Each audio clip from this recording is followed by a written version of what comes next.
חיל ההנדסה.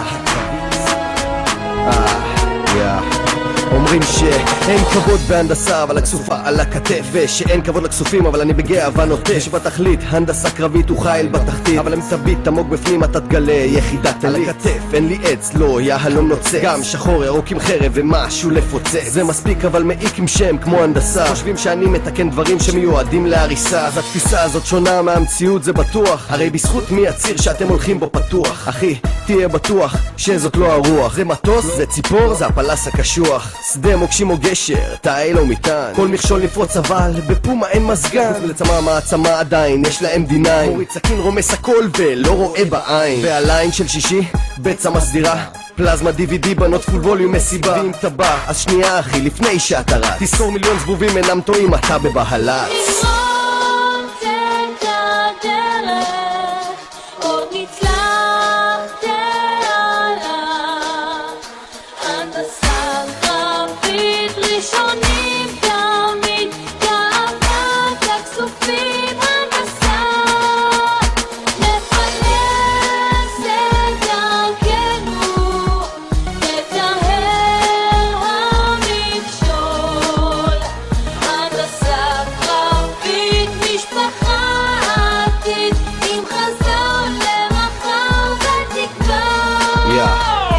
ביגידי בת, חוץ מהכסופה שום דבר לא בכותפת. אתה יכול לקרוא לה גם עכבר כבחורות היא מאלפת, וזה כסף לא אפור ובהלץ לא כזה חור. מוהנדס לא חותר לתש, המוהנדס הוא כמו שור. מעצור, אני מטפל עם כלי מגור, גם הסגולים עוד לא הבינו זה צעצוע תבור. סגול ירוק אדום חום if you wanna shoot shoot, אם אנחנו לא חיר אז אתם חירטו. לא אני נוטש את המגמק נשבע בפודרה ואבק, הלב שלי בהנדסה עטוף ב-RDX מוצק, ולא נמאס לי בחיים התקווה אצלי בדם, למות בשדה מוקשים בשביל לפרוץ את הסדם. אומרים שאבא פדיחה פדיחה שאומרים את זה, פדיחה שאמרתם אם טיל חלך יפגע לכם בחזה, וזה חתיכת מחזה אז תנו להם כבוד, כי אבח זה גדוד שיודע לעבוד. דוד המחץ לה ואסף לא מרימים את האף, סתכל בפנים אחי ואף חס הרשף, כי זה אגף לא ללפלף ללב חזק בלבד, וזה נטו החבד כי אני לא משוחד, ואני חד וחלק מבהיר את הנושא. הגוף שלם ברוך השם קטועי גפיים זה פסה, ואם אתה רוצה אז בוא ותנסה, תצטרף ללוחמים שלא מפחדים ללכת עד לקצה ומעבר. קומבט אנג'יניר forever, אבל רק אם אתה גבר נלחם עד הקבר, וגם אז אתה קם ורודף את האויבים. המוהנדס לא מוותר נשאר פלס לעולמים, אז אני חם לאש לפיצוצים אני פירומן, לכן באתי לכאן לא בשביל ציצים זה הזמן להסביר לעולם למה הנדסה הם שפיל. חמים פורצים בחזית תמיד שיוצאים מהם אמיצים.